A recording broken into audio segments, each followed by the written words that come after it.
Ay, tanong ko di. Lah, abri niya. Ay, di pungbol ya. Huwag natin alihali ko nga manok ha. Yung kawat na manok. Buisit nga mga kawatan eh. Hoy, kawatan! Buisit nga klase kawatan nga. Kabay mo patay nga animal ka. Kadamo sa kawaton mo nga. Kung pa nga pinakaliali ka manok, malahalon pa. Ngalin pa sa USA. Kaya tamil to bakal ko. Ay, di punggol ka. Bay pa maligsan ka sa sires. O kung makilatan nga animal ka. Oh, sino no? Grabe ba? Di pong... Ang aliali ko ng manok. Ay, USA na. Oh, Amo na yung USA mga manok? Bisaya ba na istura mo?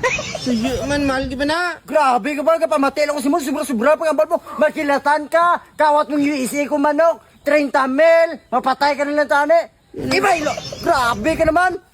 Kabisaya sila. Ambal ka muna. Mabuya ka istorya mo na. Grabe ka. Yalong tsura mo ka. Wakal-wakal mo na.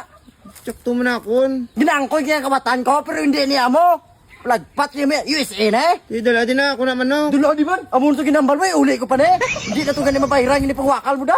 Bira no. Sige nambal mo na. Pwede na kayo pa barangay. Sobra-sobra ang balon mo kung mapatay lang ko makilatan.